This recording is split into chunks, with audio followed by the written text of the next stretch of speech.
Hi there and welcome back to Dramoria. Tonight, I want to tell you the entire story of the Druids. The simple reason is that they are one of those groups from the ancient world who feel both real and kind of unreal at the same time. You hear the word Druid, and you instantly think of forests, rituals, secret knowledge, and people who seem to understand nature in a way the rest of us forgot. The Druids sit at a wonderful crossroads between history and enchantment. I am going to walk you through where they lived, what they were believed to do, why they mattered so much to Celtic society, and how their legend kept growing even after their world started to change. If you enjoy these kinds of stories, please like and subscribe. It really is the best way to support the channel, and it helps these long wandering journeys find the people who need them. And if you feel like it, tell me, where in the world are you listening from? Thank you for being here. Now, get comfy. This one is going to be a good ride.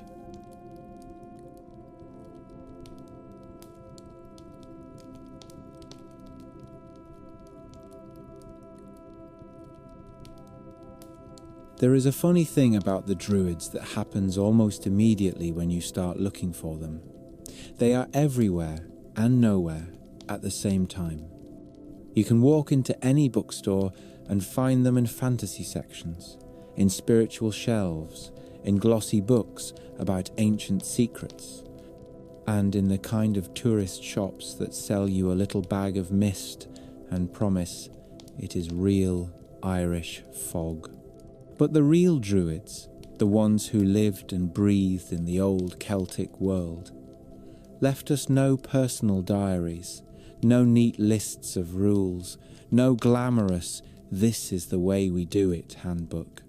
So we stand at the edge of their world the way someone might stand at the edge of a forest at night, hearing movement inside, but never quite seeing what made the sound. To understand how they could become so powerful in legend while remaining so elusive in detail, you have to step into the Celtic world itself, because the Druids did not float above society like mysterious smoke. They were woven into it. The Celts were not one single empire marching under one flag. They were a wide family of tribes spread across a huge part of Europe. They lived in Britain and Ireland, across Gaul, in parts of Spain and Central Europe, and even as far into the Eastern world as Anatolia, where the Galatians settled and caused enough trouble to be remembered by name. This was a world of hill forts, long trade routes, shifting alliances, and a rich culture of art, metalwork, song, and story. It was a world that valued courage, reputation, hospitality, and a kind of poetic memory that could keep generations alive just by speaking their names. If you are trying to imagine the atmosphere, think of a society where the past is not a dusty shelf, but an active presence that can be summoned by the right words at the right time. In that setting, an educated class was not a luxury, but a pillar. Someone had to remember the laws, keep the peace between clans, preserve sacred traditions, and explain the meaning of the sky, the seasons, the storms, the sudden deaths, and the unexpected good fortune that could appear like a gift or a warning. The Druids fit that need so perfectly that the role seems almost inevitable once you picture the world clearly. They were not only religious figures, they were also teachers, judges, advisors to kings, and guardians of tradition.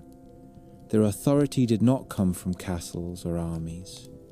It came from knowledge, and from the belief that knowledge itself was a form of power, When a society accepts that certain people have access to the rules of the universe, you get something stronger than fear. You get trust. You get reverence. You get a sense that the Druids might be the ones who keep the invisible machinery of life running smoothly. Even the name feels like it carries the smell of leaves after rain. Many people connect the word Druid to the oak, and the image is so persuasive it is hard not to love it. The oak was one of the great kings of the forest in Celtic thought. It was strong, long-lived, and generous with shade and shelter. It was also a practical tree for a world that built, heated, cooked, and crafted with wood. But the oak also had the sort of symbolic weight that makes a tree turn into an idea. A person who knew the oak, who understood the grove, who could speak of the forest as a place of meaning and not just resources, would have seemed like a person who understood life itself. When later sources describe Druids gathering in groves or treating certain trees as sacred, it does not feel like a decorative detail. It feels like a central clue to the way they saw the world. The problem, or the delight depending on your mood, is that nearly everything we hear about them comes from outsiders. Greek and Roman writers looked at the Druids with fascination, admiration, and sometimes alarm. Julius Caesar is the most famous of these voices because he was not just a casual observer. He was a man trying to conquer the world the Druids belonged to. When he wrote about them during his campaigns in Gaul in the 1st century BCE, he described an organized and influential priestly class. He tells us they handled sacrifices and religious matters, that they were deeply involved in law and disputes, and that they taught young men for years. He also claims that the soul was immortal and moved from body to body, a belief that would have been both comforting and motivating in a warrior culture. You can imagine how useful such a belief might be when you are asking someone to face a Roman legion without flinching. Caesar also says something that has sparked centuries of imagination. He suggests that Britain was a major centre of Druid learning and that those who wanted the deepest training travelled there. Whether that is literal truth or a Roman impression of British prestige, it adds a wonderful sense of scale. It implies a network of learning across the sea. It suggests that Druidic instruction may have been something like attending a renowned school, where going to the right place could shape your status for life. If you let the image breathe for a moment, you can see a young student leaving home, crossing rough waters, and arriving in a land of forests and old sanctuaries, eager to learn the rules of the sacred world the way others might learn the rules of politics or war. And the training itself is one of the most impressive ideas in the whole story. The Druids, like the bards, lived in a culture where memory was a craft. They famously did not commit their teachings to writing. This was not because they could not write, since writing existed all around them. It was because oral knowledge carried a special authority. When something is memorized and passed from a teacher to a student, it becomes alive in the act of speaking. It becomes part of the person who holds it, and it becomes harder for the casual outsider to steal. Roman sources suggest that Druidic study could take many years, even as long as 20. That is a long time to sit with elders, learn poetry and lore, absorb genealogies, mythic narratives, sacred formulas, observations of the stars, and the vast catalogue of plants and their uses. It is also long enough to turn learning into identity. You are not merely someone who knows a fact. You become someone who belongs to a lineage of knowledge. It also helps explain why the Druids could occupy a place that was both spiritual and political. In societies without a centralized bureaucracy, the people who control knowledge control the social glue that holds everything together. A druid who could settle a blood feud, interpret a bad omen, or confirm the legitimacy of a king was not a side character. He was a crucial mechanism of order. When Roman writers mention that druids could impose severe religious penalties, including exclusion from rituals, it sounds like a spiritual punishment, but it was also a social one. In a culture where community and ritual were intertwined, being cut off was almost like being erased. If you are looking for soft power in the ancient world, this is it. But it would be a mistake to imagine them only as stern judges and solemn priests. The Celtic world loved story, poetry, and reputation, and Druids would have moved through that world as highly educated figures who understood how to speak in ways that carried weight. Their authority likely came with performance, with ceremony, with the careful use of language. In a society where words could be binding, where satire could ruin a man's standing, and where praise poetry could elevate a chieftain to near mythic status. The people who mastered language held a special kind of influence. A druid might have been as comfortable at a public assembly as in a quiet grove, because both places required the same skill. Reading the room, reading the signs, reading the story of who the people believed themselves to be. There is also the bigger question that hangs over all of this, the one that makes the Druids so irresistible. Where did they begin? The earliest written references to Druids from the Mediterranean world show us that by the time Greeks and Romans noticed them, they were already established and respected. That suggests a long development behind the scenes. Druidism likely grew out of older Indo-European religious patterns and local Celtic traditions shaped by centuries of social change. The Druids may have inherited practices from even earlier sacred specialists, then refined them into a formal class. By the time the Iron Age was in full swing, the Celts were not only building fortresses and trading goods, they were building ideas about identity, ancestry, and the relationship between humanity and the living world. Druids would have been at the center of that, not as inventors of religion from scratch, but as professional guardians of a worldview that already ran deep.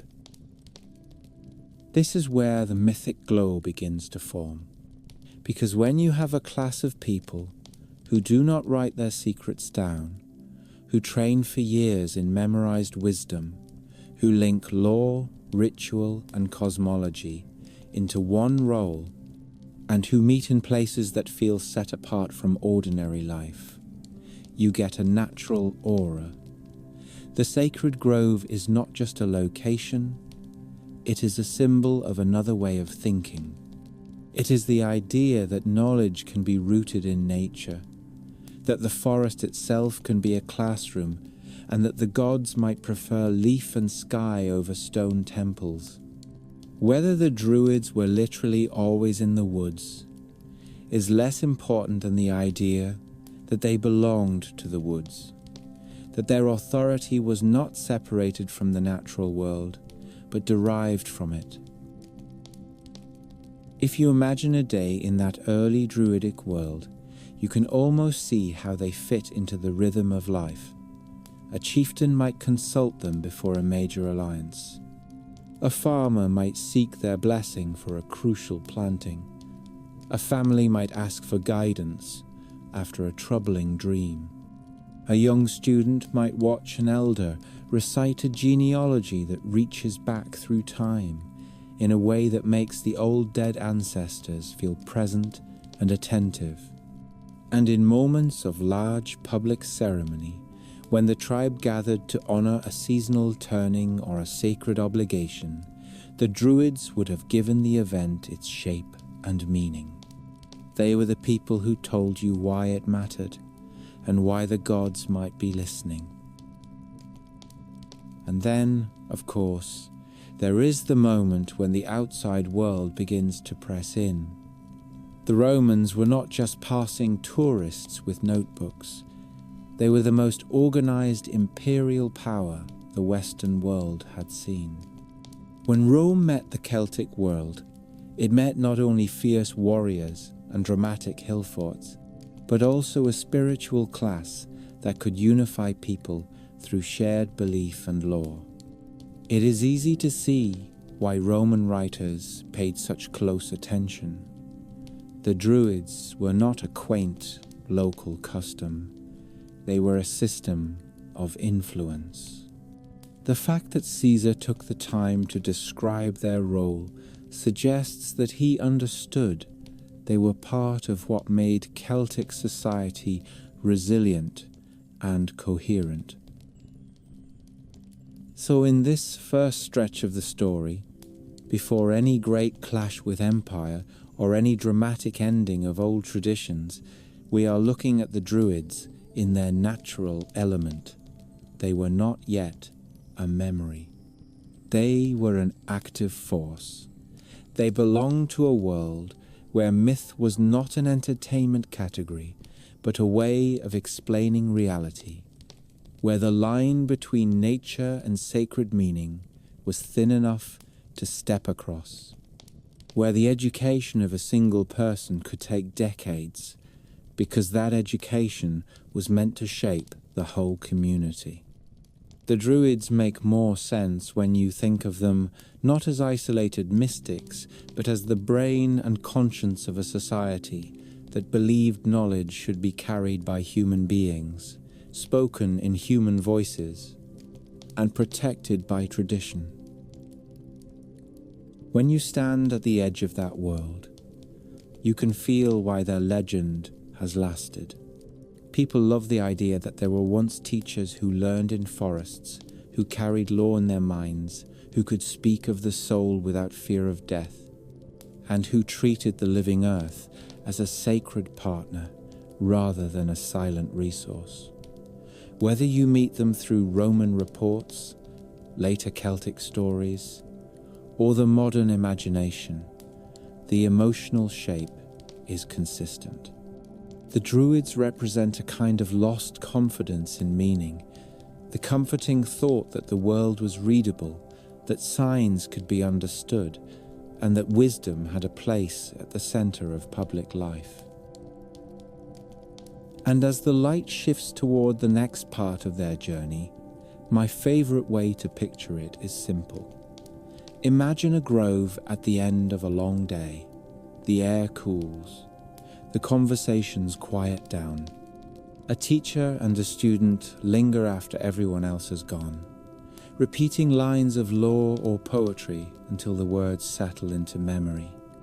Somewhere beyond the trees, the tribe eats, argues, celebrates, and prepares for the next season.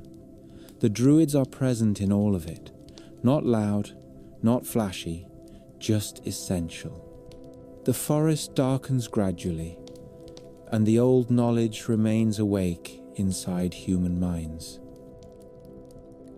If the first thing that makes the Druids so magnetic is the fog of mystery around them, the second thing is the sheer ambition of what they seem to be trying to do. They were not simply people who performed rituals and spoke to gods in forests. They were also the people who carried the memory of an entire society. That is a bigger job than it sounds. In a world without printing presses, without libraries open to the public, without easy ways to store information beyond the fragile human mind. You needed specialists who could act as walking archives. The Druids appear to have been exactly that. When Roman writers describe them, it is rarely with the tone of casual interest. It reads more like someone stumbling into a system that is already carefully built and running at impressive speed. So to understand them in a way that feels human, it helps to imagine less of a mysterious sorcerer and more of an elite educator, a judge, a philosopher, and a cultural anchor who just happened to do his most important work under trees instead of under marble columns. The training alone could make you sit up straighter. Ancient sources claim that becoming a druid required a long period of study, sometimes said to be up to 20 years. Even if we take that as a rounded number meant to impress the reader, the core message is still clear. This was not weekend schooling, it was a life shape.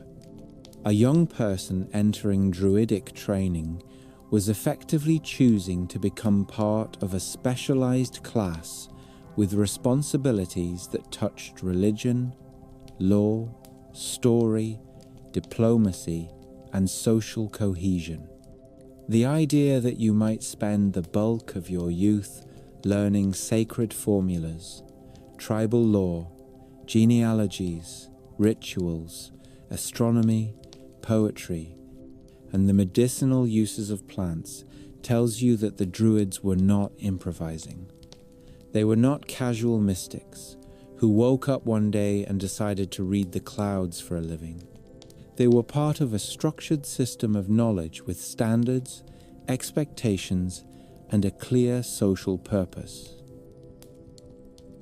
It is also one of the most beautiful details that they preferred to teach orally. We should not imagine that the Celts were incapable of writing. Writing existed across the ancient world, and the Celts had contact with literate cultures through trade and warfare. But oral tradition was not about ability, it was about values. When knowledge is written down, it becomes a thing you can carry away. When knowledge is taught by memory, it becomes a relationship. It ties the student to the teacher and the teacher to a line of tradition that reaches back through time. It also makes learning an act of endurance and loyalty. You prove you are worthy of the material by the effort it takes to hold it inside you. In that sense, refusing to write sacred teachings was not stubbornness. It was a form of protection and a way of making wisdom feel alive. Imagine a young student, perhaps the child of a noble family, arriving at a place where learning happens in open air. We do not have a schedule or a curriculum in the modern sense, so we have to infer the shape from what outsiders recorded and from the logic of the society itself. But it is easy to picture a routine that blends the practical and the sacred. Morning lessons might involve law. Elders recite rulings and precedents, cases of land disputes, blood feuds, compensation, and the obligations between clans. In a culture where honor and justice were deeply public matters, knowing the law was not a quiet academic skill. It was a way to prevent entire communities from tearing themselves apart. Later in the day, teaching might turn to poetry and memory. A student learns how to recite lineages of kings and heroes, how to preserve the names of the dead, how to speak in a way that carries weight during public gatherings. And somewhere within all of that, the sacred world is always present, not separated into a distinct subject, but woven into everything. The gods, The spirits of the land, the rhythm of seasons, and the meaning of animals and natural signs are not add-ons, they are the frame. The Druids were not the only learned class in the Celtic world, and this is another detail that makes them feel more real. Bards and poets served a parallel function, preserving story and reputation. In many ways, the Druids and bards were cousins in the same cultural family, each specializing in different forms of authority. The bard could praise a leader into near myth and could reduce a reputation to ash with satire. The druid could validate a king's legitimacy, mediate disputes, and align the life of the tribe with the sacred order of the universe. In a society where memory was currency, these roles overlapped and reinforced each other. Together they formed a kind of cultural nervous system.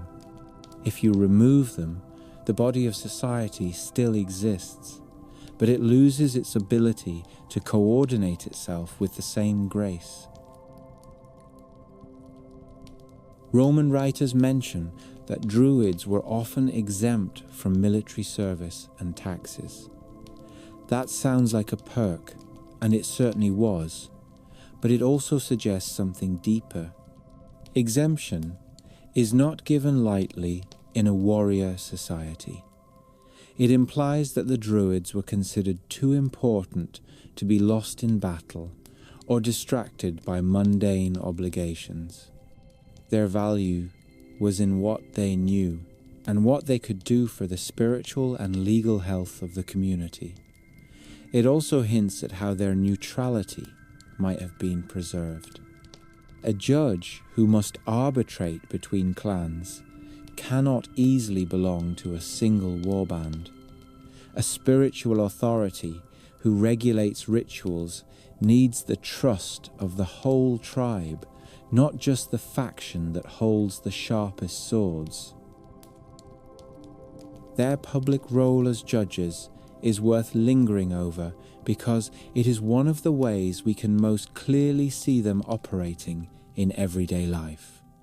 When two families disputed a boundary, or when a killing demanded compensation or revenge, the Druids could step in as the ones who knew the right forms, the right precedents, the right balance between justice and peace.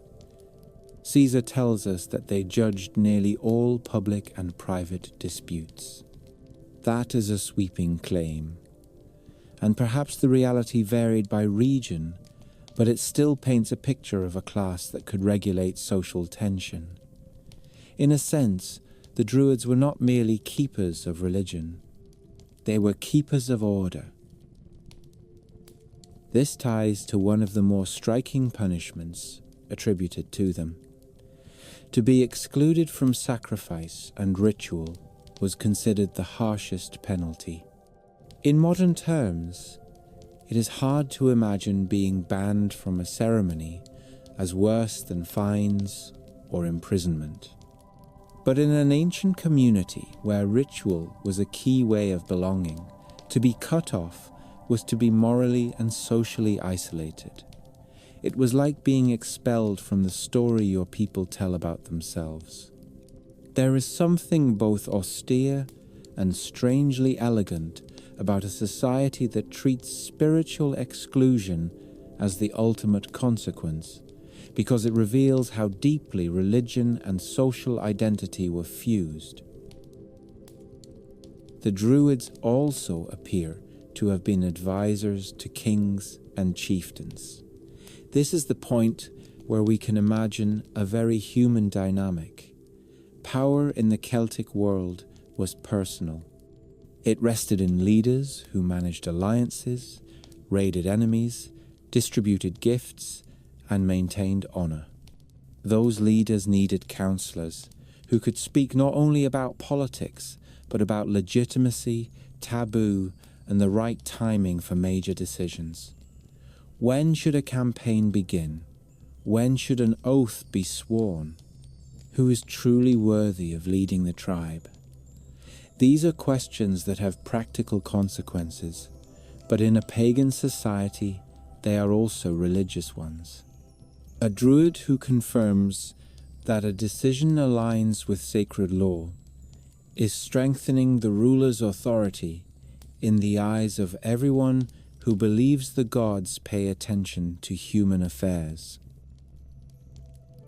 And then there is the famous mention of belief in reincarnation, or at least the immortality of the soul.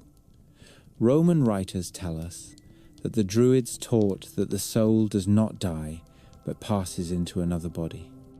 Again, we cannot know exactly how this was understood in every place and time, but the idea is consistent with the broader Celtic sense that the boundary between this world and the other world was permeable. This belief also has obvious social effects. If you expect life to continue in another form, the fear of death changes shape. Courage becomes easier to cultivate. Loss feels different. And the universe itself feels less like a straight line and more like a cycle, which fits a religion so deeply connected to seasons and natural rhythms. As you sit with these details, the image of Druid education becomes even more impressive. A student was not just memorizing facts. He was absorbing a worldview that linked cosmic cycles, moral law, communal identity, and personal destiny into a single coherent system. That is the kind of learning that produces quiet confidence. And it may help explain why the Druids appeared so formidable to Roman observers. Rome was used to priesthoods, yes, but the Roman religious system was often more transactional and civic in style. The Druids, by contrast, seem to represent a more holistic role, the sort of figure who could be a philosopher one day, a lawgiver the next, and a ritual leader the next. The same person who interprets an omen can also settle a land dispute and educate the next generation. That is an extraordinary concentration of authority. There is also the matter of place. The Druids are consistently associated with natural settings. Groves, rivers, hills, and islands appear as sacred landscapes. Whether every lesson took place outdoors is beside the point. The important thing is that their identity was tied to the living world. The classroom was not a building, it was a relationship with nature. This makes their learning feel less like abstract theory and more like listening to the environment as a teacher, knowing which plants heal and which harm, understanding which birds or animals symbolically connect with particular deities, tracking seasonal transitions, reading the sky, learning to recognize the quiet patterns that can guide a community in practical and spiritual ways. Think of the medicinal knowledge alone. A druid who knew the properties of herbs could be a healer in a time when illness could collapse a household's future. The line between medicine and magic was not sharp. To gather a plant at the right phase of the moon or with the right ritual words could be both a spiritual act and a practical one. These were not separate domains. The belief that nature was enchanted was not a metaphor. It was a working assumption. In that worldview, a healer is also a spiritual technician. A plant is both chemistry and sacred gift. We might not describe it that way now, but for the Celts, it was perfectly coherent. This is where the Druids begin to feel not only powerful, but oddly familiar. Every society creates specialists who do the jobs that hold the larger system together. We have judges, professors, doctors, historians, and religious leaders.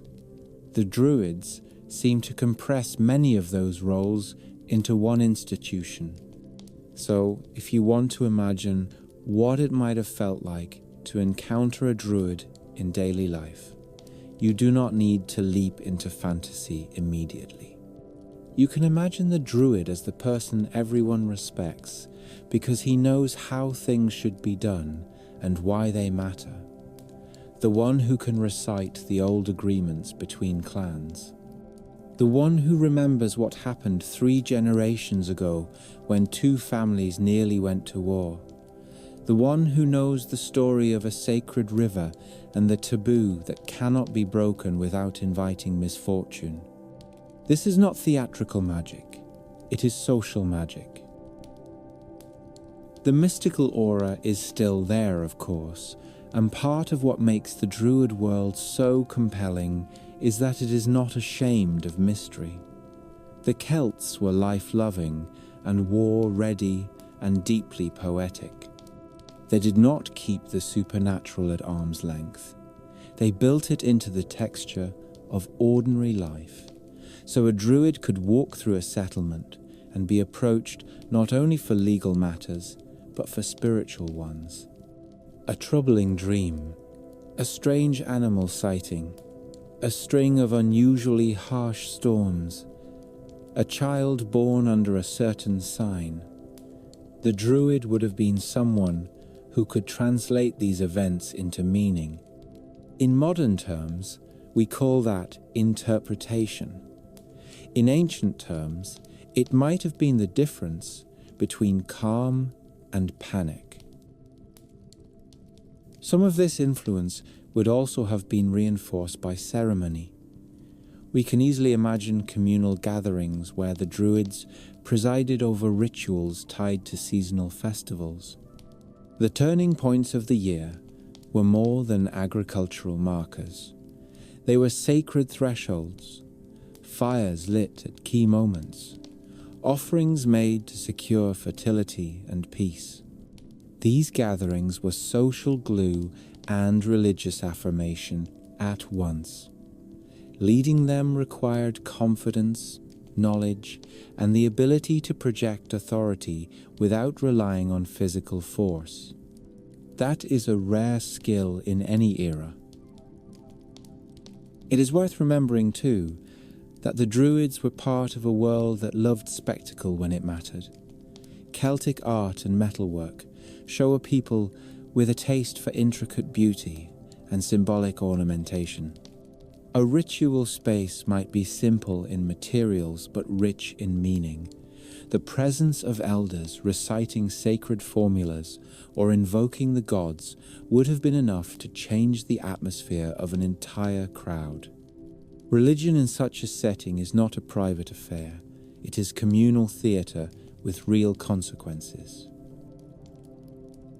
When Caesar describes Druidic teaching, he also emphasizes that students learned about the size of the earth, the movements of celestial bodies, and the nature of the cosmos. That is striking because it suggests a curiosity that goes beyond immediate ritual needs. The Druids were not only repeating inherited formulas, they were thinking, studying patterns, making sense of the universe. In that sense, they belong to a tradition of ancient philosophers as much as priests. Their knowledge likely included observations of the sun and moon necessary for calendar keeping, knowing when to plant and harvest, when to hold festivals, when to expect certain seasonal shifts. This is the kind of practical astronomy that grounded spiritual authority in everyday benefits. At this point, it becomes easier to see why Druids were described as an elite class rather than a fringe group. The society needed them. Their training produced people who could help stabilize communities, shape identity, ensure ritual continuity, and preserve knowledge in a world where memory was the safest vault. They were the human infrastructure of culture. When you compress that much responsibility into a single institution, you also create a class whose removal would feel like ripping out the roots of a tree. There is a poignant side to this too. Imagine the psychological weight of being trained for 20 years to hold the memory of your people, to memorize laws and stories and genealogies so thoroughly that you become the living reference point for others. That is a kind of mental architecture that modern education rarely asks of us. It would have required discipline, stamina, and a deep sense of purpose. It also implies that teachers were extraordinarily respected. Knowledge cannot be transmitted at that scale without a culture that honors learning. This is why the Druids resist simple stereotypes. They were not just forest mystics. They were not just priests. They were a class of professionals in a world where professionalism looked different but functioned in recognizable ways. Their authority was spiritual, legal, educational, and cultural. Their classrooms were sacred spaces. Their exams were likely public performance and memorization. Their diplomas were reputation, trust, and the right to speak with the voice of tradition. And all of this took place in a tense and changing world. The Celtic tribes were not isolated. They traded with the Mediterranean. They fought among themselves and against expanding powers. They built wealth, minted coins, and developed complex social hierarchies. As that world grew more connected and more pressured by the rising tide of Rome, the Druids would have been the ones tasked with explaining what change meant, what could be adopted, what must remain sacred, and how to preserve identity when the horizon keeps filling with unfamiliar banners. So when we picture the Druids as teachers and guardians of wisdom, we should picture them not frozen in timeless mist, but moving through a living society that was busy, proud, and anxious about the future in the way all societies are. The Druids were the people who could say, "Here is who we are, and here is how we stay whole." They offered a sense of continuity. They provided the tools for navigating conflict. They linked the tribe to its ancestors and to the invisible world. The day ends again where it began, in a grove or a quiet hall where learning is not rushed. The student repeats a line of law until it sits smoothly on the tongue. The elder corrects the rhythm, the emphasis, the memory of who said what and why it mattered. Somewhere nearby, the evening meal is cooking, livestock shift in their pens, a child laughs, a dog barks at a shadow. The sacred and ordinary do not compete, they coexist. A Druid's work is not to escape the world, but to keep it intelligible. And as twilight settles across the trees, the great secret of their power feels surprisingly simple. They mattered because they remembered. They mattered because they taught. They mattered because in a universe that could be chaotic and brutal, they offered a map of meaning that people could carry in their hearts. If the Druids were the minds and conscience of the Celtic world, then their religion was the air they breathed. This is the part of the story where the facts and the legends lean close together, like two friends telling the same memory with different details. We know the Druids were religious specialists. We know they performed rites and taught doctrines. And we know they held authority over sacred life, because that is repeated by the outsiders who met them and sometimes feared them. But when we try to picture what their spiritual world felt like from the inside, we have to step into a landscape where nature was not scenery. It was a living partner in every important decision. In such a worldview, a grove is not just a stand of trees. A river is not just water. The wind is not just weather. And an animal crossing your path is not just an animal. Everything can be a message. Everything can be an omen. Everything has a voice if you are trained to listen. The Druids were the people who claimed to understand that language and who could translate it for the rest of the community. There is a reason the image of Druids in forests has such staying power. Even if not every ceremony was held under branches, the idea fits the logic of their religion. Many ancient religions built temples to contain the divine. The Druids appear to have recognized the divine in the world itself. Sacred groves are mentioned repeatedly in the accounts that survive. You can almost feel the social meaning of that choice. A temple built by humans says the gods need a house. A grove says the gods already live here. It is a subtle difference with a huge emotional impact. Standing beneath old oaks, with the ground damp and the air full of leaf scent, you might find it easier to believe that the world is infused with spirit, that the line between human life and cosmic life is thin, and that ceremony does not need walls to be real. The Druids, for all their learned authority, seem to have anchored their work in places that proved their points without a single argument.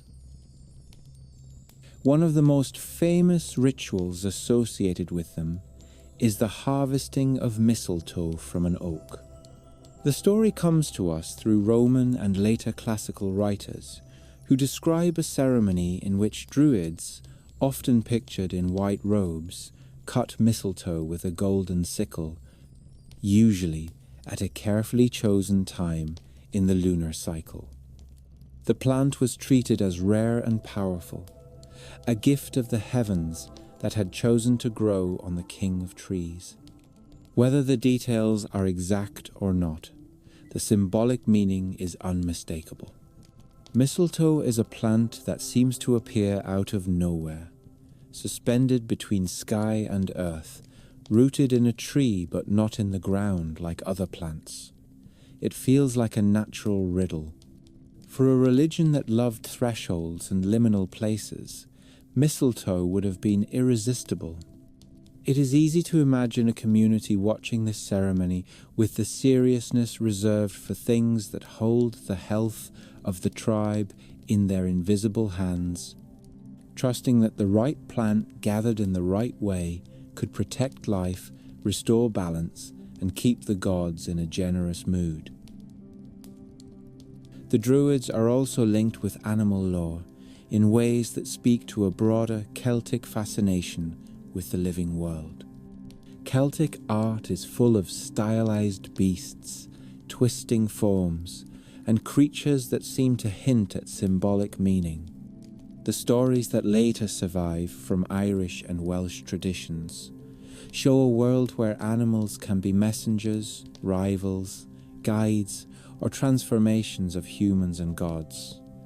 A boar could stand for ferocity and noble danger. A stag could represent wild sovereignty and the pulse of the forest itself. Birds could carry prophecy. A raven might be a grim warning or a sign of divine attention. To people living close to the rhythms of hunting, herding, and seasonal migration, animals were not abstract icons. They were daily facts of life. That made their symbolic power stronger, not weaker. A druid who interpreted an animal sign was not inventing meaning out of thin air. He was drawing on a shared sense that nature and fate were in conversation. This is also the domain where the Druids blur into what we might call magic, though the word can feel clumsy here. For the Celts, healing, ritual, and spiritual authority were not separated into neat categories. A plant used to cure a fever might also be gathered with prayer. An amulet might be both decorative and protective. A chant might be both poetry and spiritual technology. The Druids, trained in memory and nature lore, would have been the ones who knew which roots soothed pain, which leaves treated infection, and which rituals helped align the community with forces too large to see. This is one reason the Druids have endured in imagination as masters of secret knowledge. Their knowledge was secret not because it was showy, but because it was powerful in the quiet way that keeps people alive and reassures them that the world is not random. The calendar of the Celtic world adds another layer to this sacred logic. The great seasonal festivals that later come down to us, especially through Irish tradition, map out a year that is divided by sacred thresholds.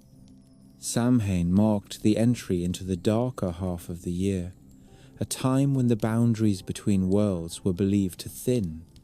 It was a festival of endings and beginnings, of fires, feasts, and the restless nearness of the other world.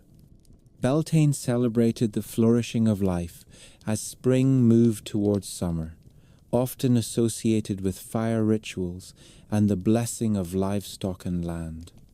Imbolc, linked with the early stirrings of spring and later associated with Brigid in Irish tradition, carried the feeling of light returning in cautious increments.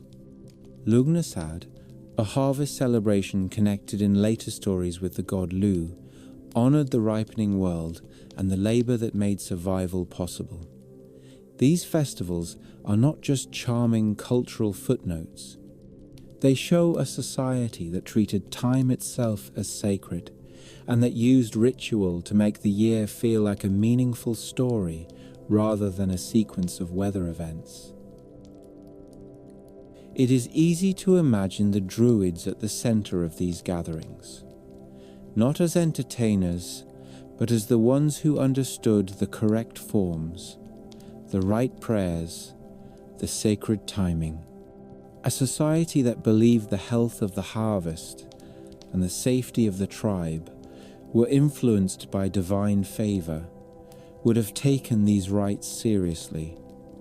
The Druids would have set the tone for communal participation.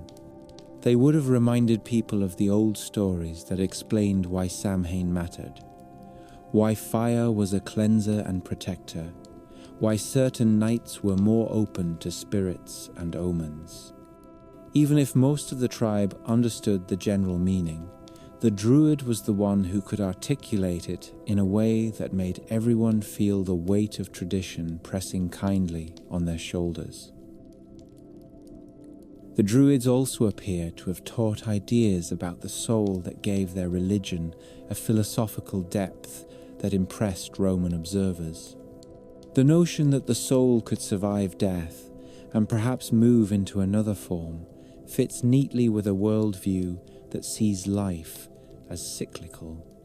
If the year dies into winter and returns in spring, if seeds vanish into earth and rise again as green life, then the idea that human existence might follow an arc that is not final at death feels emotionally consistent. This belief would have done something subtle to the culture.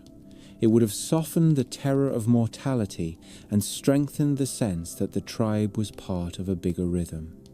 It would also have given the Druids an even stronger claim to authority, since those who talk with confidence about what happens after death inevitably become the ones people turn to for courage, consolation, and meaning. When outsiders such as Caesar wrote about Druidic sacrifice, They emphasized that the Druids presided over significant rituals, sometimes describing them in dramatic terms. The infamous image of the wicker figure filled with offerings or people exists in the classical record as part of the Roman attempt to explain the severity and power of Celtic religion.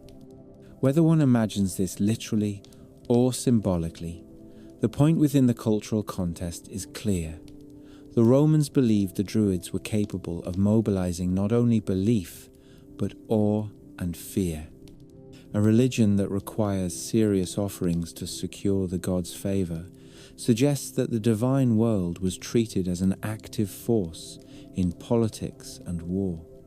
It also shows why Rome would later view the Druids as more than local priests. They were a spiritual authority that could unify resistance and provide an ideological spine to tribal identity. But it would be unfair to reduce Druid ritual to the dramatic moments that fascinated Roman writers. Most religious life in any society is not spectacle. It is repetition, blessing, daily observance, small offerings, and the quiet comfort of doing what ancestors did before you. The Druids likely supervised rites of passage, the blessing of agreements, the sacred confirmation of marriages and alliances, and the rituals that describe the relationship between people and land. When a community depends on the health of its fields and herds, a religion that ties prosperity to sacred order becomes a daily presence. A Druid would have been a familiar figure, not an exotic one. The wise presence at a dispute, the counselor before a risky choice, the healer when illness unsettled a household, the interpreter of strange dreams, unexpected storms, or troubling signs in the behavior of animals. In that sense, Druid religion was less a separate sphere and more the underlying grammar of life. This is also where the mythology begins to rise from the ground like mist. Later Celtic stories, even if preserved in Christian-era manuscripts, still echo an older world where sacred specialists can shape fate through speech and ritual. The Irish tales are full of giasa, sacred prohibitions and obligations that feel like the descendants of older spiritual law. The Druids appear in these stories as advisors, prophets, and sometimes rivals of heroes, people who can bless a king or pronounce a doom that becomes inescapable. Even when the later storytellers are writing in a changed world, the memory of Druid power remains intact. It suggests that in the older imagination, the Druid was not merely a background priest. He was a figure who could influence the narrative of a life. So when we consider the Druids as nature's magicians, the most important thing to remember is that their magic was not an escape from reality. It was a way of organizing reality. A sacred grove is a legal and spiritual space. A seasonal festival is an agricultural and cosmic event. A healing ritual is a medical and religious act. The Druids lived at the intersection of these concerns, and that intersection is exactly where a society places the people it trusts most. It is also why their legend is so durable. The modern imagination loves to split the world into rational and mystical, science and spirit, fact and story. The Druids belonged to a culture that did not need that split. They were intelligent and mystical at once, practical and visionary at once, rooted in law and trees and the movement of the stars. As the sun settles lower on this part of the story, I like to picture a late autumn gathering. The air smells of damp earth and smoke. The fields have been cleared and stored. People bring their worries and hopes into a communal space warmed by firelight. A druid stands not as a distant authority, but as a familiar pillar of the tribe, reciting the words that remind everyone that the year is turning as it always has, that darkness is part of the cycle and not the end of the story, that the other world may be close tonight, but that closeness is not only fear, it is also continuity. The ancestors are near, the gods are listening. The living world is folded into a larger rhythm that the Druids have spent their lives learning to name. And beyond the circle of fire and voices, the forest waits in its quiet way, full of old oaks and unseen paths, holding the kind of silence that makes a person believe the world has a memory of its own. You can feel the whole story shift the moment Rome enters it, because Rome did not just arrive with curious questions and a polite interest in local customs. Rome arrived with roads and rules and legions and that very specific imperial confidence that says, "We are about to reorganize your entire world for your own good." The Druids had already been important for centuries by the time a Roman soldier set foot in serious numbers on Celtic soil. They were teachers, judges, ritual leaders, guardians of memory, and the kind of social authority that keeps a culture coherent when everything around it is diverse and tribal and occasionally prepared to settle arguments with a spear. To the Romans, this was fascinating. To Roman generals who wanted obedience rather than philosophical conversation, this was also a problem. A people can be conquered with superior logistics and persistent violence. A world view is harder to conquer. The Druids were not a single warband to defeat. They were a system of belief and education that could outlast any one battle, and the Romans understood quickly that if you wanted to reshape Celtic society, you needed to weaken the people who helped it remember who it was. The earlier Roman writers who mention the Druids do so with a sense of encountering something old and impressive. By the time Julius Caesar was fighting in Gaul in the middle of the 1st century BCE, he was already dealing with a mature institution. His descriptions are the most famous because he wrote with the confidence of a commander who wanted Rome to see him as both conqueror and keen observer. He tells us that the Druids managed religious life and sacrifices and judged disputes. He says that young men flocked to them for education and that the training was long. He also notes their teaching about the immortality of the soul. It is impossible to read his account without sensing that he was impressed by how deeply rooted their authority was. Caesar was not sentimental.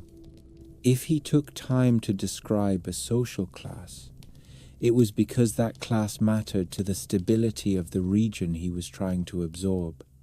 His reports suggest that the Druids were almost a parallel government, not in a bureaucratic Roman sense, but in the way they regulated moral order, settled conflicts, and provided a shared religious framework for tribes that might otherwise have had little reason to trust one another. This is where the political danger becomes clear. The Druids were the connective tissue of the Celtic world. To a Roman administrator, a class of tax-exempt spiritual intellectuals who could rally tribes through shared tradition and sacred authority, might look like an obstacle to efficient rule. To a Roman general, they might look like the people who could turn resistance into a spiritual duty. The Romans did not usually crush local religions unless they saw them as direct threats to imperial control. The fact that Druidism began to attract restrictive attention tells us that Rome viewed it as more than colourful folklore. The Druids were likely the kind of influence that could encourage unity across tribal lines, especially in moments of external threat. When you have an invader who speaks in terms of empire and order, the people who speak in terms of ancestral law and sacred obligation become natural leaders of resistance. The clash between Rome and the Druids was not one single event. It was a slow tightening of pressure, a series of campaigns and prohibitions, and a gradual shift in the balance of power. In Gaul, Caesar fought a complex war against a patchwork of tribes who alternated between alliance and rebellion. The Great Uprising under Vercingetorix in 52 BCE became one of the most dramatic episodes of Celtic resistance. It is a story of fortified towns, desperate strategies, scorched earth tactics, and terrifying Roman persistence. The Druids are not the central characters in Caesar's narrative of that rebellion, but the very shape of the uprising suggests the kind of cultural cohesion they helped sustain.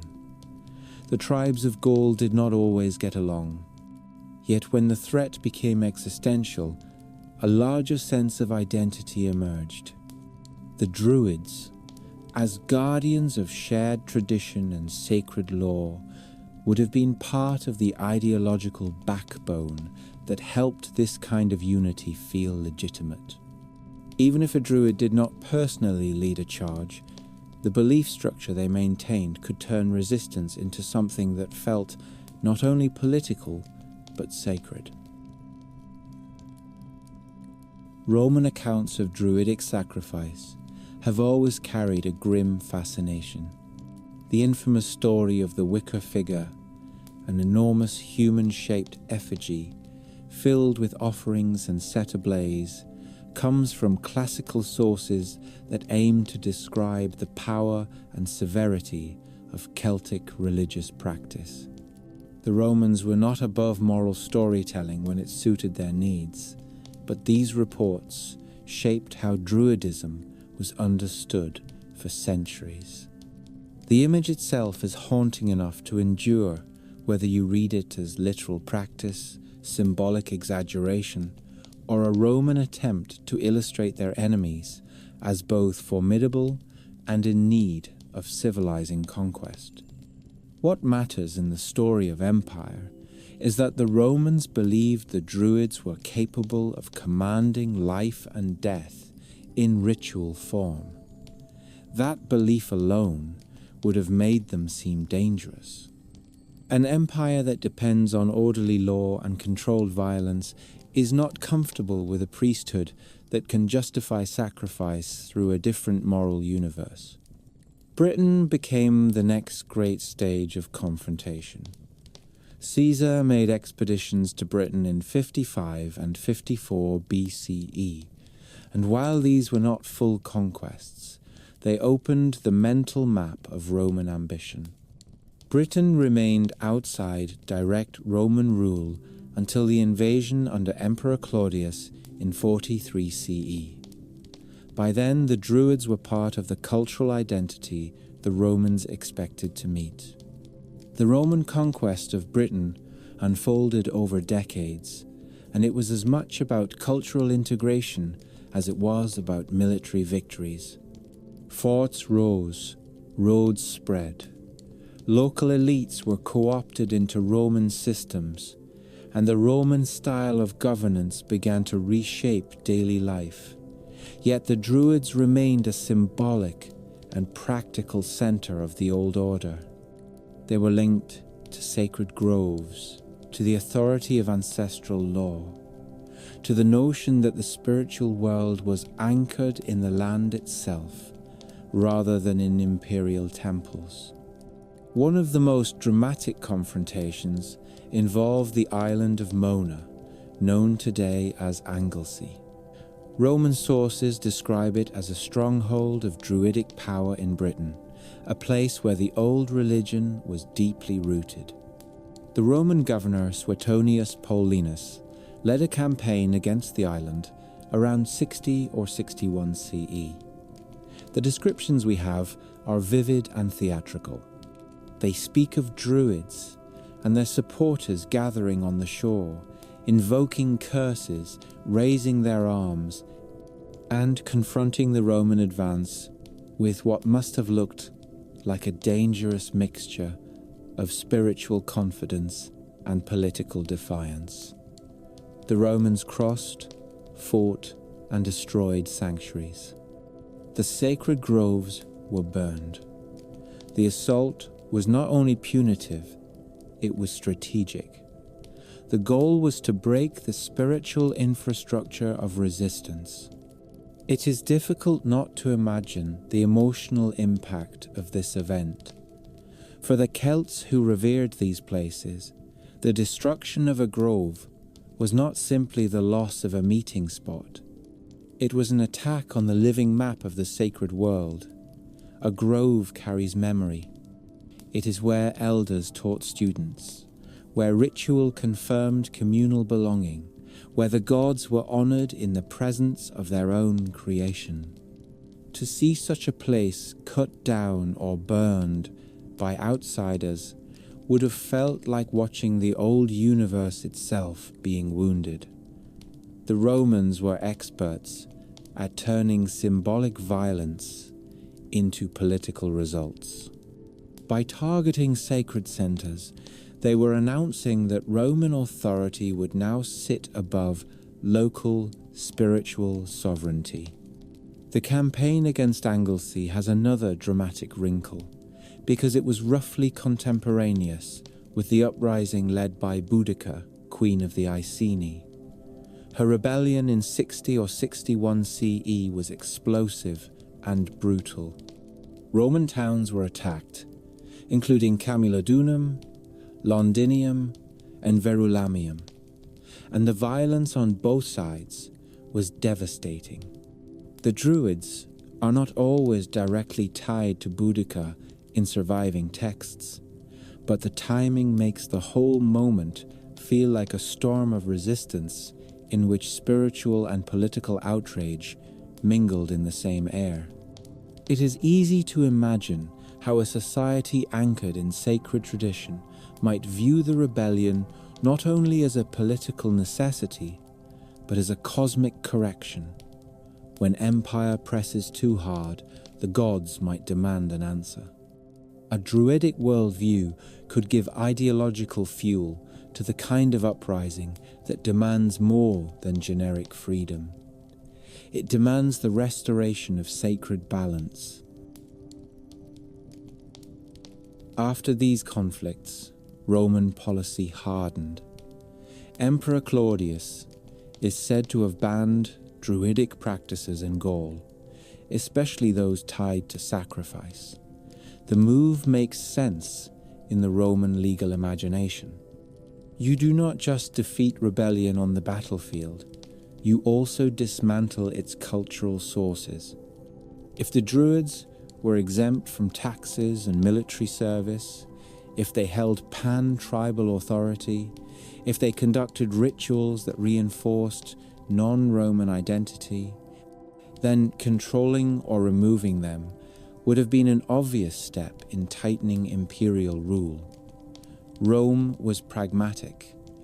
It often tolerated local gods, reinterpreted them within Roman frameworks, and allowed regional customs to continue so long as they did not challenge imperial stability. Druidism appears to have crossed the line from tolerated difference into perceived threat. Yet, even as Roman pressure increased, Cultural change was not always a blunt replacement. In many places, older Celtic gods and customs blended with Roman forms. Temples were built where groves may have once held primary authority. Local deities were identified with Roman ones. The religious landscape became layered. In such an environment, one can imagine Druids adapting, retreating into more private roles, or continuing their functions in altered forms. When a priesthood loses public power, it does not necessarily vanish overnight. It may shift into the background, preserved through families, local rituals, and the slow, stubborn persistence of tradition. This part of the story is full of human paradox. The Romans might have seen the Druids as obstacles to order. The local communities likely saw them as guardians of identity. Empires are always good at telling themselves they are bringing peace. Indigenous spiritual authorities are always good at remembering that peace can mean surrender. Between those two perspectives lies the messy truth of cultural contact. Some local elites adopted Roman customs willingly because it brought wealth, stability, and status. Others resisted because the cost was too high. The Druids, whose authority rested in old structures of sacred law and communal tradition, would have been natural symbols of what was at stake. There is also the intriguing possibility that Roman fascination with the Druids indirectly helped preserve their legend. When a conquering power writes about your spiritual class, it ensures that future generations will at least know the name, even if the tradition itself is weakened. Caesar, Tacitus, and other writers did not intend to immortalize Druidism in a romantic sense. They were documenting an enemy system of authority. But history has a habit of turning hostile observations into seeds of fascination.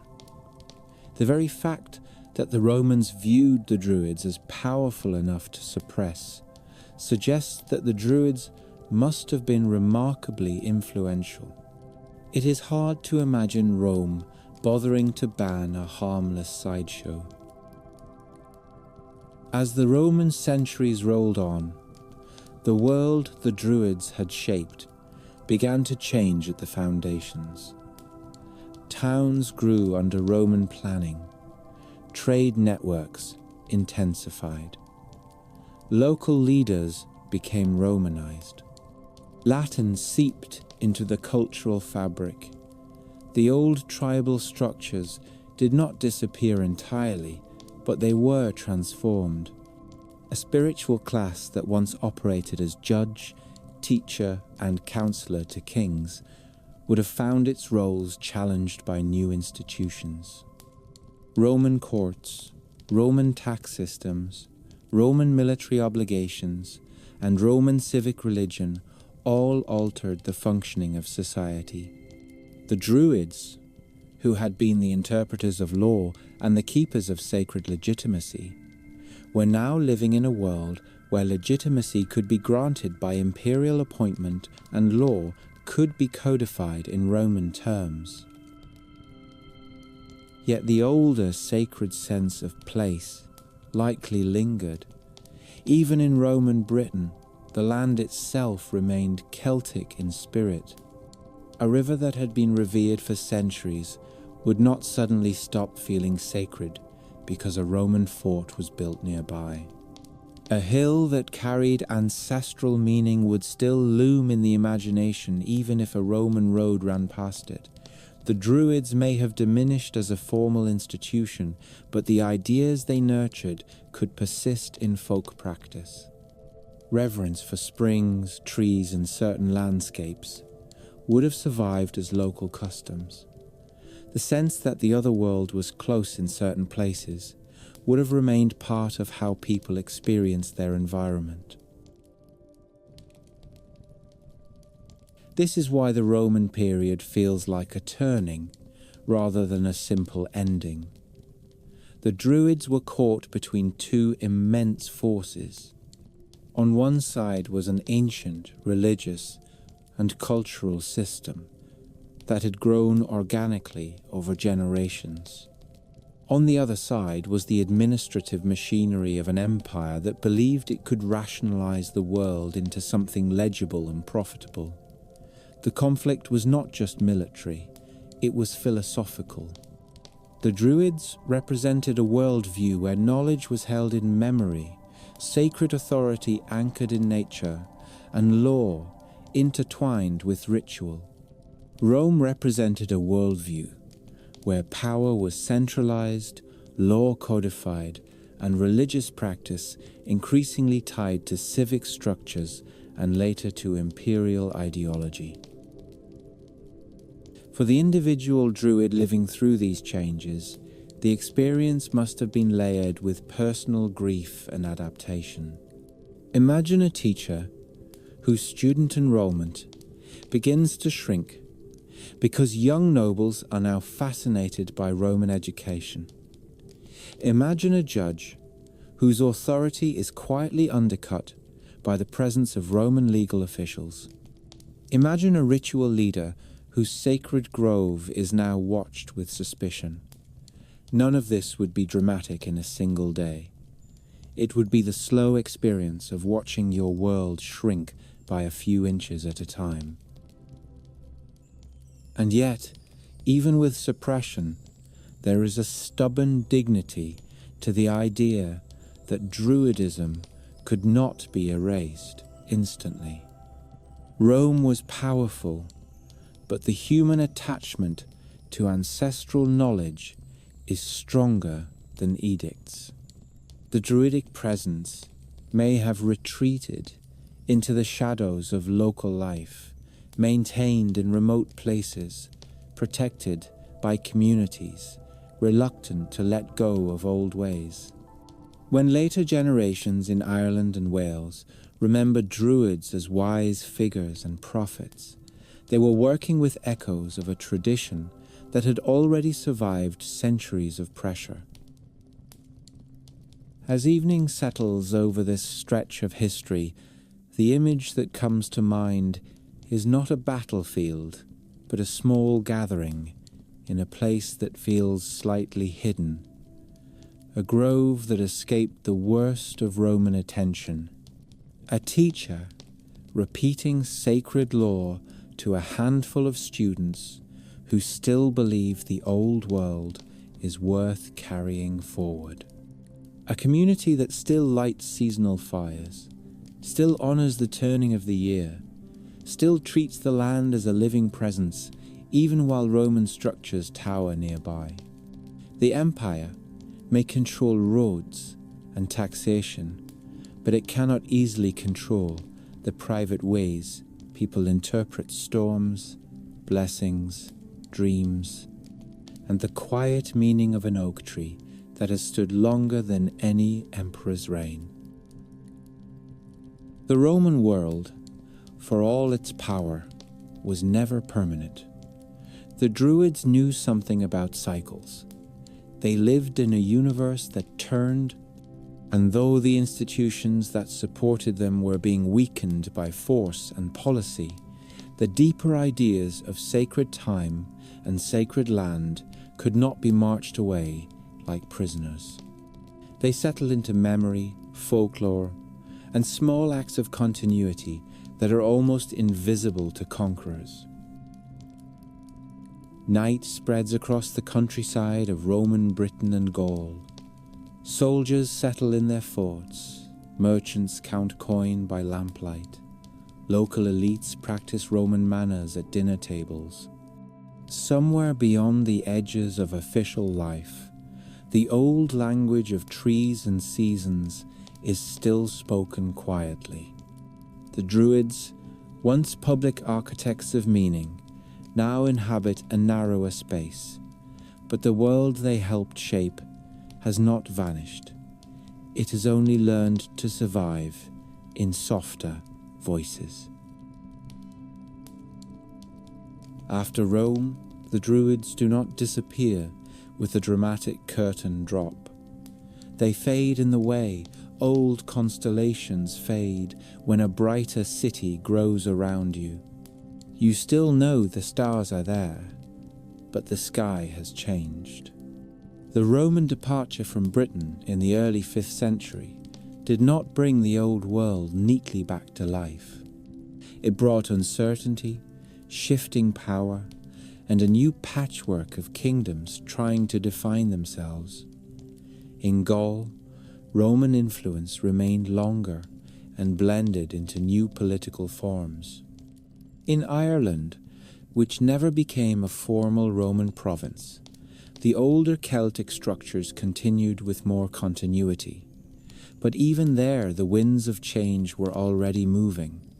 This is the part of the story where the Druids stop being a public institution that outsiders can easily point at and start becoming something more complicated. They become memory, rumour, local authority, and literary shadow. They become the kind of figure people remember in stories even when the original job description has quietly changed. The rising force that reshaped this world more deeply than any single army was Christianity.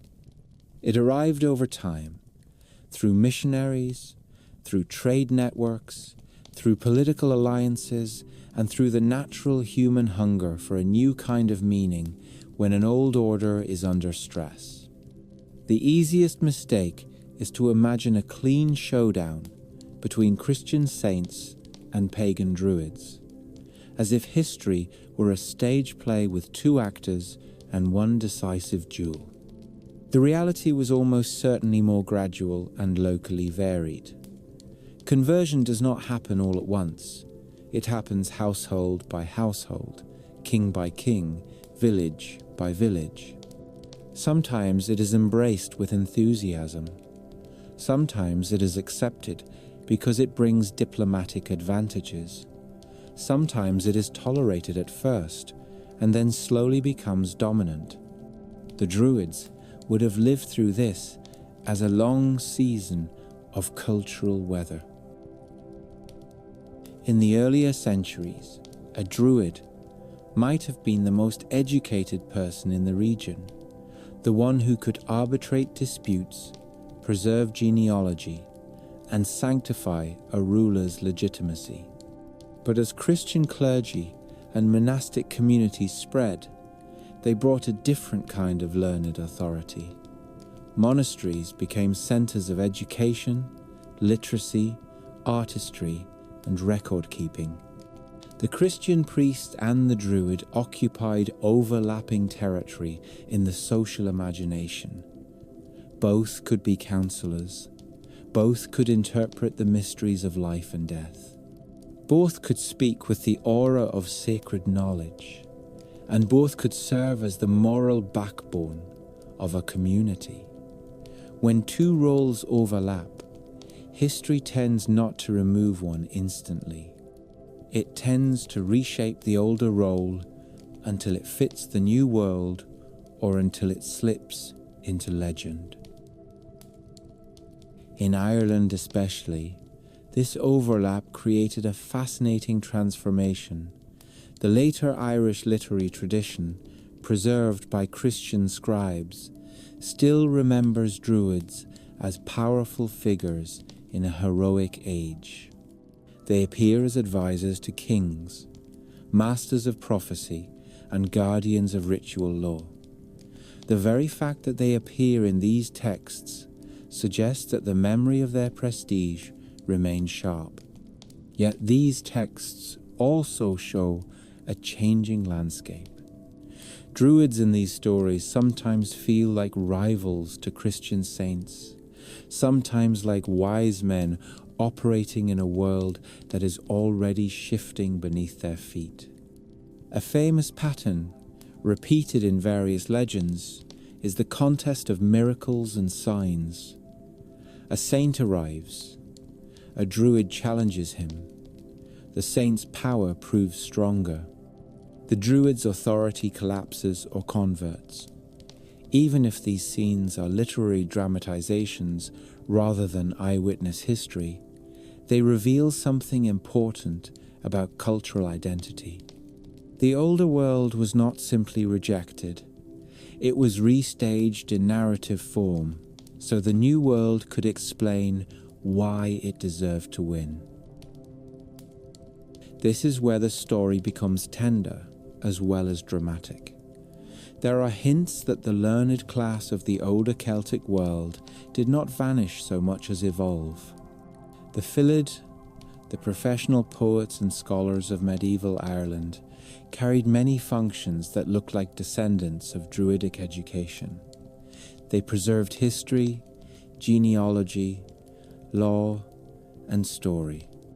They were deeply trained in poetic forms and memory. They advised kings and held moral authority through their words. It is entirely plausible that as formal Druidic religious power declined, a portion of that intellectual tradition was absorbed into the bardic and legal classes that continued under Christian rule. A culture does not easily abandon its respect for learning, it simply shifts the institutions that house it. Even the spiritual relationship with nature did not vanish. Christianity in the Celtic world developed its own locally flavored reverence for landscapes, wells, islands, and sacred places. Many ancient springs and wells that may have once carried pagan significance became associated with saints. The old sense that certain places were alive with power could be reinterpreted rather than erased. A sacred grove might lose its official ritual centrality, but the emotional logic of sacred space could survive in the devotion people felt to a holy well or an island monastery. In that sense, the Druids' worldview left fingerprints on the new religious landscape. The language changed, the theology changed, but the human habit of experiencing certain places as special remained. When you consider this kind of continuity, the classic dramatic image of Saint Patrick confronting the Druids begins to feel less like a strict historical record and more like a cultural symbol. The stories of Patrick and the conversion of Irish kings often present Druids as the established spiritual authorities who must be outshined by the new faith. There are tales of fires lit in defiance of royal or Druidic taboo, of prophetic contests, of kings forced to choose between old and new sacred orders. Whether or not these events happened exactly as described, they show the psychological shape of conversion. The new religion needed a narrative of legitimacy. To achieve that, it had to depict the old authority as real and strong enough to be worth defeating. This narrative style is not unique to Ireland. In Wales and Britain more broadly, the memory of ancient sacred specialists lingered into the medieval imagination. The figure of the prophet, the wild seer, the man of the woods who is both cursed and blessed with knowledge, begins to fill the space that might once have been more formally occupied by Druids. This is one reason the later legends surrounding Merlin feel so interesting in this context. The Welsh figure, Myrddin, a prophet who in some traditions goes mad with grief and lives in the wilderness, is not literally a druid in historical terms. But the cultural role he plays has a familiar shape. He is a bridge figure, preserving the idea that the land still produces people who can see beyond ordinary reality, people whose authority comes from communion with forces older than courts and churches. The other great shift is the rise of written tradition. The Druids famously favoured oral transmission of sacred knowledge. Christianity, by contrast, was deeply tied to texts. Scripture, commentary, and liturgy all reinforced the authority of the written word. The growth of literacy and manuscript culture gradually changed how communities stored memory. When law and history can be written, the social need for a single class of memory keepers weakens. This does not mean oral tradition died, far from it, but the balance of cultural power begins to tilt. The Druidic ideal of secret knowledge held in disciplined memory is replaced by a Christian ideal that knowledge can be preserved, standardized, and spread through writing. To a community adapting to new realities, this would have seemed both liberating and unsettling. A written record offers stability. It also reduces the exclusive aura of those who once guarded knowledge by voice alone. In Gaul, where Romanization had already reshaped society, the decline of Druids likely accelerated earlier. Roman law, urbanization, and the spread of imperial religious norms diminished the institutional space Druids needed to operate publicly. By the time Christianity became the dominant religion of the Roman Empire in the 4th century, the old Druidic structures in Gaul had likely already been hollowed out. What remained might have been localized forms of nature, reverence, and folk practice, rather than a continent-wide priestly class. The Druids in Gaul became part of the long memory of a conquered world. Britain's story is more jagged. After the Roman withdrawal, Britain did not snap back into an old Celtic unity. The island became a mosaic of competing powers. The arrival and expansion of Germanic groups, the formation of new kingdoms, and the continued presence of Celtic-speaking populations in the West created a complicated cultural scene. In such a world, the old Druidic institution had little chance of reasserting itself in the way it might have before Rome. The political and demographic map had changed too much. Yet the sense of the other world, the old stories of sacred landscape, and the endurance of mythic motifs continued in the folklore that would eventually filter into medieval literature. This is also the period in which the Druids begin to shift from real social authorities into literary characters. Once a role is no longer fully current, it becomes available for storytelling. A Druid can become a symbol of ancient wisdom, a keeper of forbidden knowledge, or a dangerous rival to the new order. This is one reason that medieval texts sometimes portray Druids with the dramatic flair of sorcerers. The older religious authority is recast as a kind of magical opposition. The new order defines itself not only by what it is, but by what it is replacing. When a scribe writes about a druid summoning storms or casting prophecy, the text may be echoing older beliefs while also framing them in a moral world that has shifted. One of the most striking, quiet changes in this era is the way law itself transforms. The Druids had been associated with arbitration and sacred legal authority. Medieval Irish society still retained complex native legal traditions, often called Brehon law, which continued well into Christian times.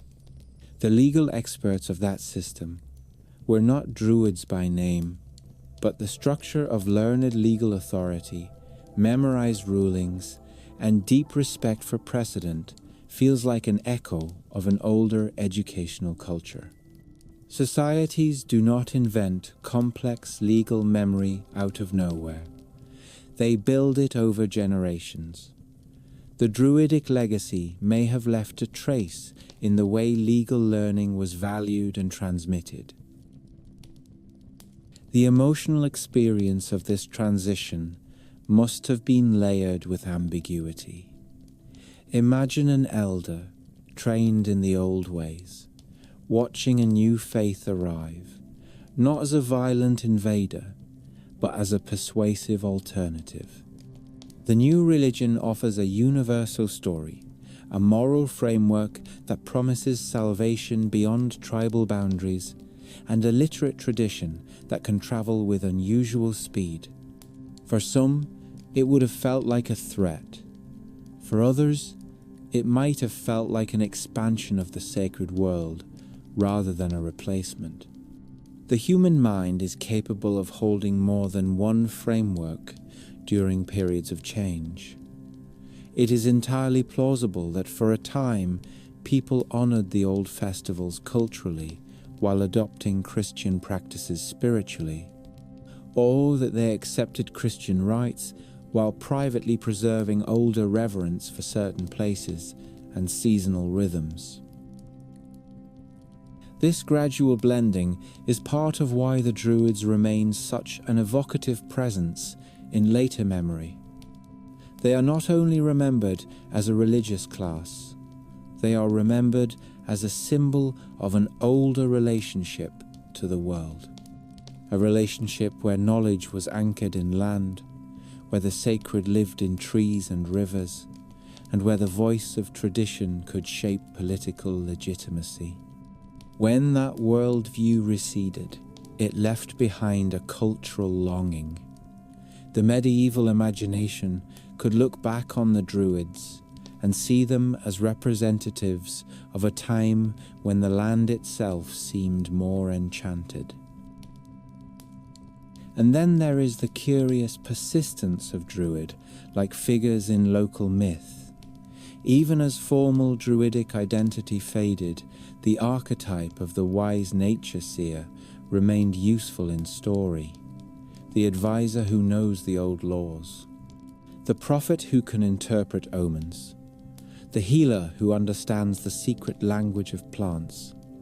These figures did not require the institutional title of Druid to exist. They could be rebranded into the narrative machinery of a Christian society. In some tales, the old wise man becomes a hermit saint. In others, he becomes a mysterious magician of the wild. The functions remain recognizable even as the cultural labels change. The more you look at this period, the more you see that the Druids were not erased so much as redistributed into different cultural containers. The formal priesthood declined. The intellectual respect for memory and law continued. The reverence for sacred places evolved.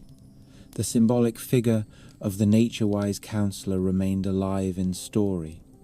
That is an astonishing level of cultural resilience. It suggests that what the Druids represented was not dependent only on ritual practice. It was also dependent on a deeper Celtic habit of thought, a habit that valued a world where the sacred and practical were interwoven.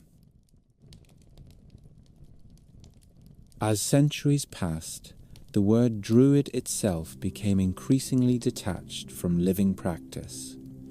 By the early medieval period, the Druids were more often remembered than encountered.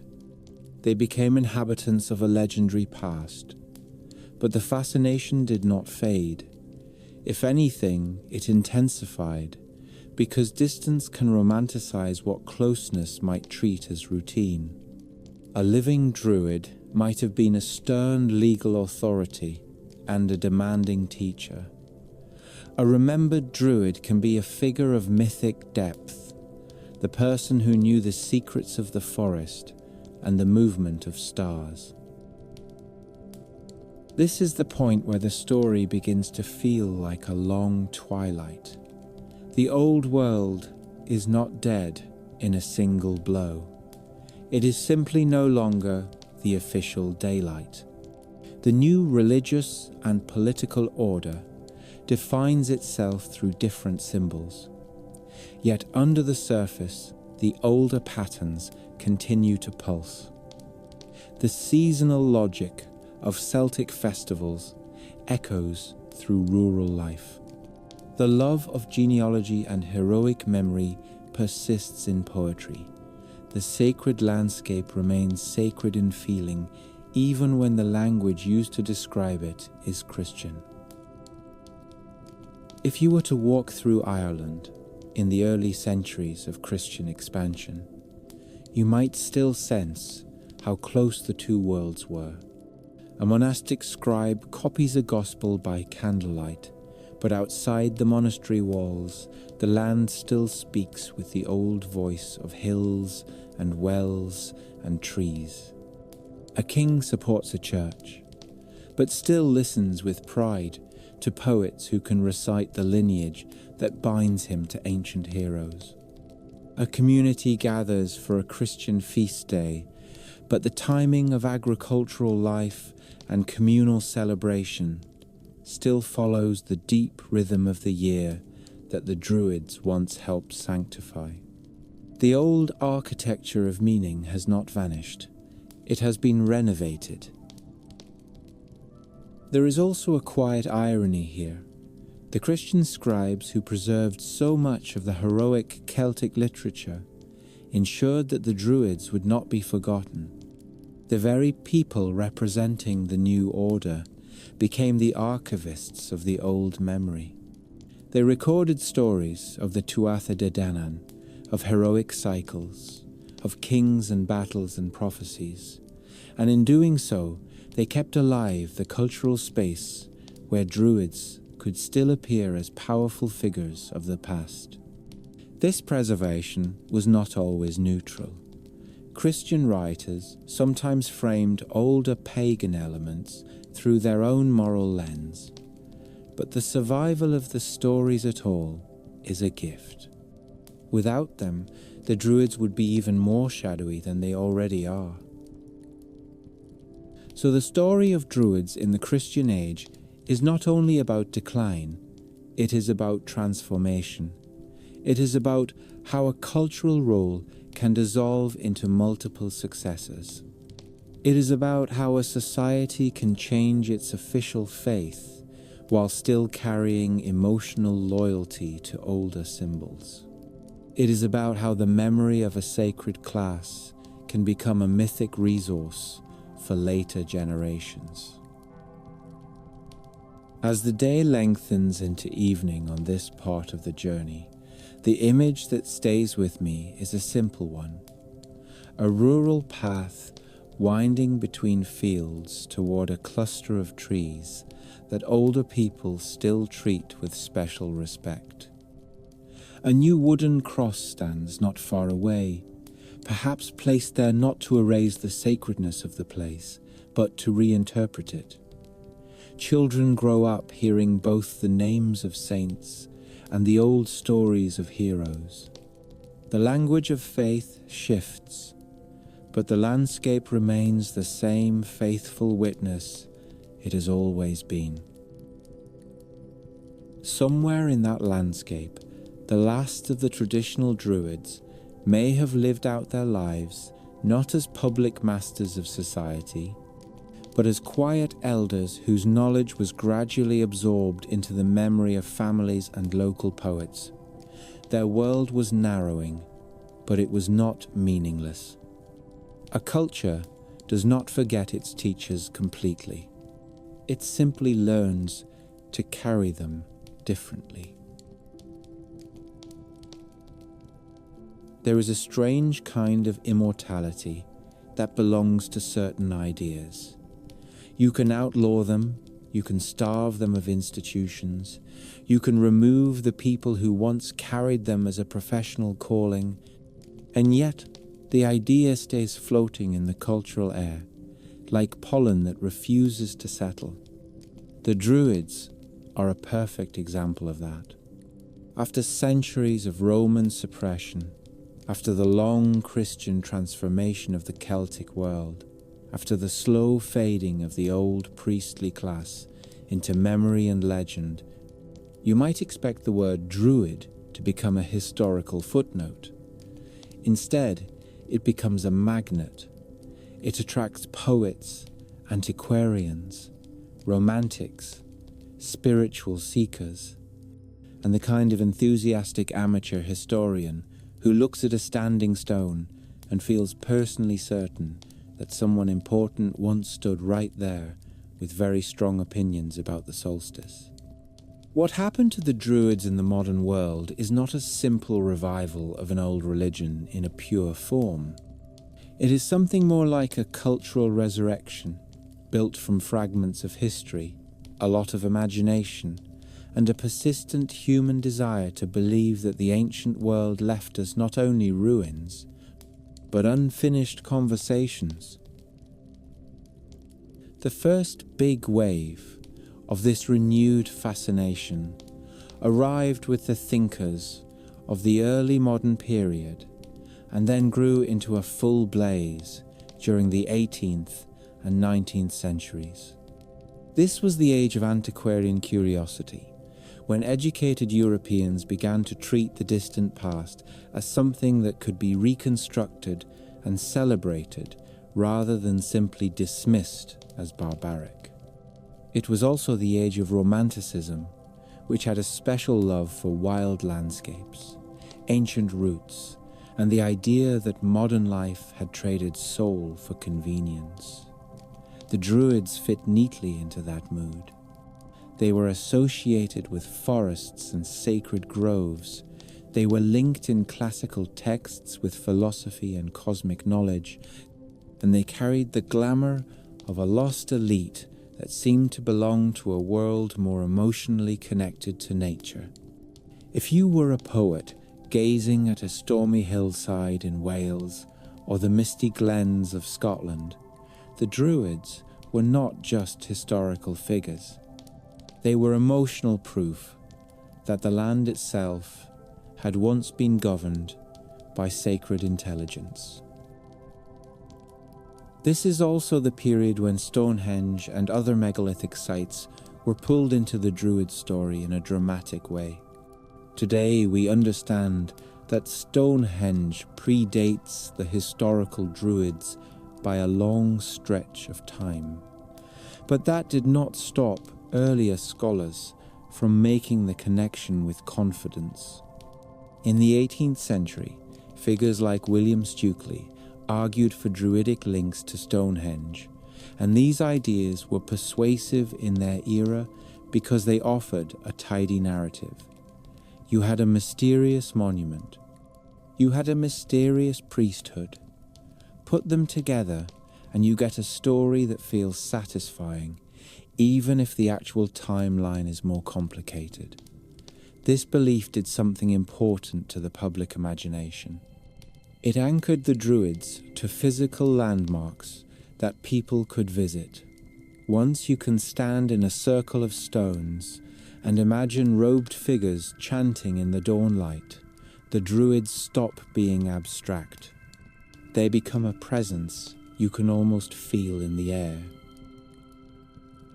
The Romantic Revival also had a slightly mischievous side, because not everyone who contributed to the modern Druid image was strictly committed to historical accuracy. In Wales, Iolo Morganwg became famous for creating and promoting texts and ceremonies that he presented as ancient, even though many were partially invented or heavily reworked. He helped shape a modern sense of bardic and druidic tradition that influenced cultural festivals and national identity. What is fascinating here is not the argument about authenticity, but the cultural appetite that made these creations so influential. People wanted the Druids back. They wanted a lineage of native wisdom that could stand proudly beside Greek philosophers and Roman emperors. In the growing story of national cultures, the Druids were recruited as dignified ancestors, the kind who could give a modern people a deep spiritual pedigree. From these romantic roots grew more formal organizations that used the Druid name. Some of these orders were fraternal or social rather than purely religious, resembling the broader tradition of societies that combined ritual, symbolism, and community values. The Druids became part of a cultural movement that valued heritage and moral ideals, sometimes more than precise reconstruction of Iron Age practice. This is one of the charming paradoxes of the modern Druid story. The more the historical Druids remained elusive, the more flexible the name became. It could serve as a banner for philosophy, for nationalism, for nature reverence, or for a sense of inward spiritual adventure. The Druids had become a symbol large enough to hold many meanings. By the 20th century and into the present, modern Druidry developed more explicitly as a spiritual path for some people, often within broader contemporary pagan movements. Groups such as the Order of Bards, Ovates, and Druids helped shape a modern practice that draws inspiration from Celtic mythology, seasonal festivals, ritual creativity, and a deep respect for the natural world. These modern traditions do not claim to be a perfect replica of Iron Age priesthood. Instead, they often present themselves as a living spiritual art rooted in old stories and modern needs.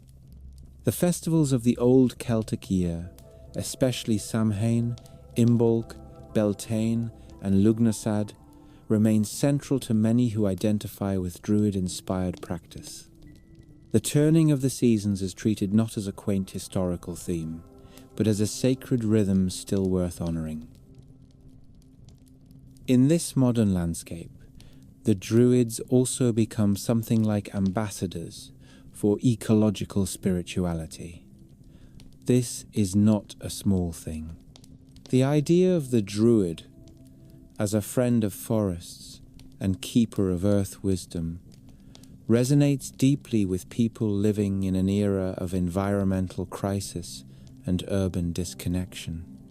Even if the historical Druids were not environmentalists in the modern political sense, the broader image of a sacred relationship with land and life offers a powerful alternative to the feeling that nature is just a resource bank.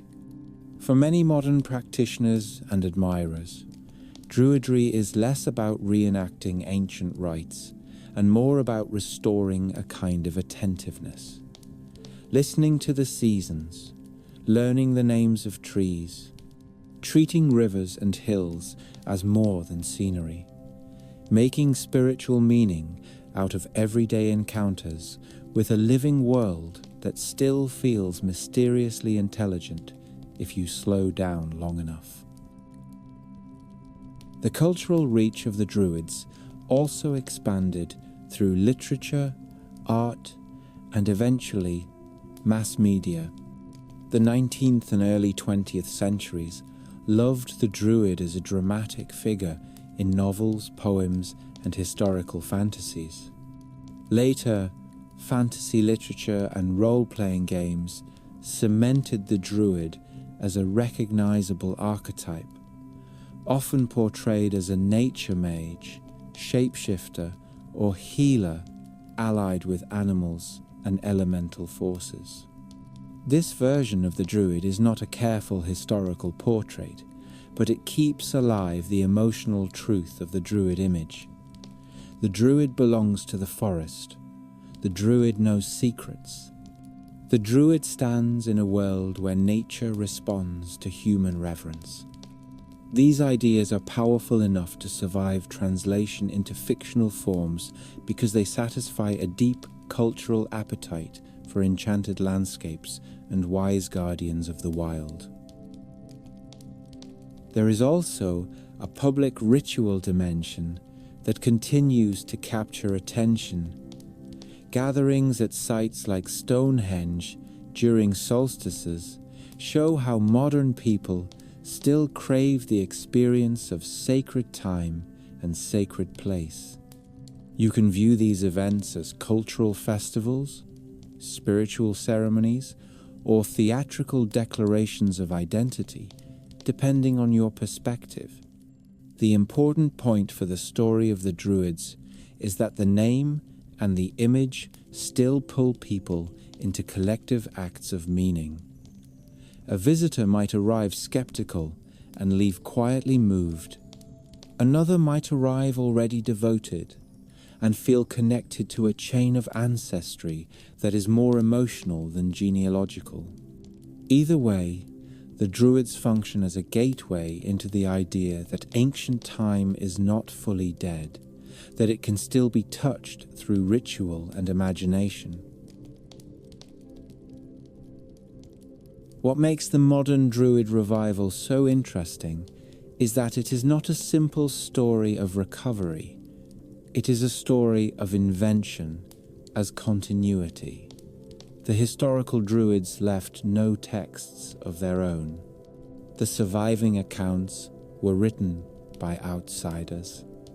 The medieval stories that mention Druids were preserved through Christian lenses.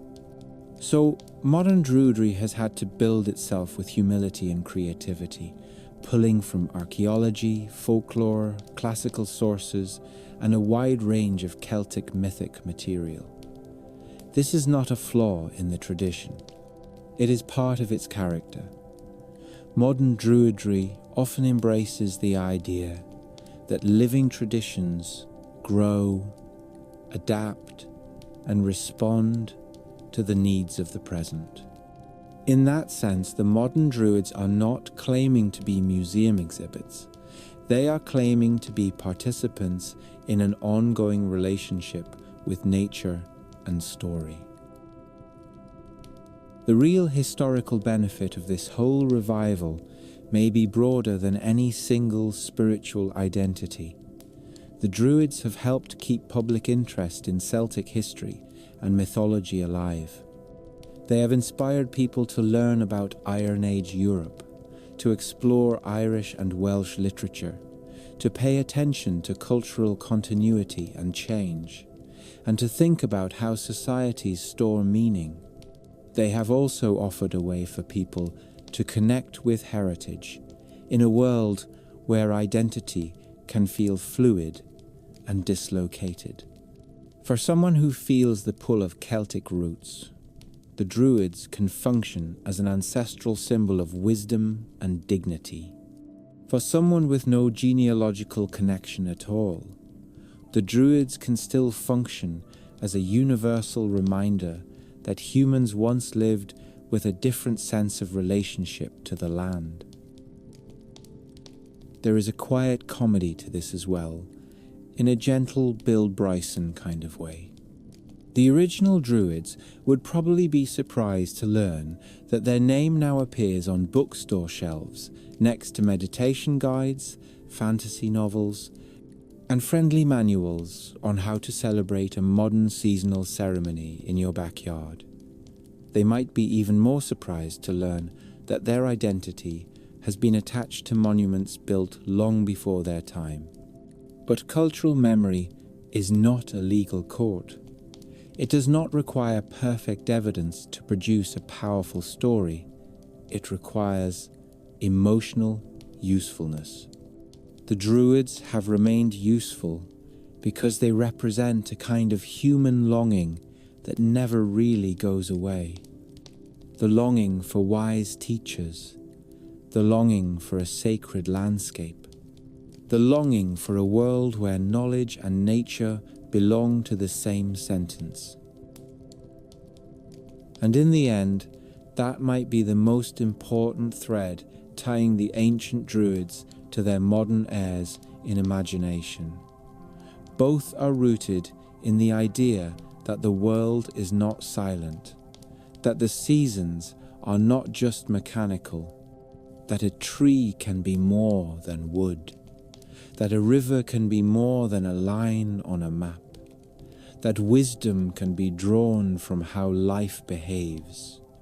rather than only from what books say. In a modern world that can feel relentlessly engineered, the Druid image gives people permission to experience wonder without apology. So if you stepped into a modern Druid gathering today, in a grove or a field, or a quiet community hall decorated with symbols of the year's turning, you would not be seeing a perfect reconstruction of Iron Age priesthood. You would be seeing the afterlife of an idea. You would be seeing how cultural memory takes what is fragmentary and turns it into a living practice. You might hear poetry and song. You might see ritual shaped around fire or water, around the sun's shifting path, or the promise of spring returning. You might find people who are there for spirituality, for community, for heritage, or simply for the comfort of belonging to a story larger than themselves. And you might feel that the Druids have now become what so many ancient figures eventually become in the long arc of history. They have become a bridge, not only between past and present, but between the human need for meaning and the enduring presence of the natural world. The night air feels different in this modern part of the story.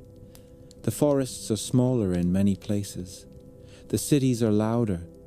The sky is brighter at night than our ancestors would ever have believed possible. And yet, the same old human impulse remains: to gather, to honor the turning year, to find sacredness in living things, to imagine that the ancient world still has something to teach us if we listen carefully enough.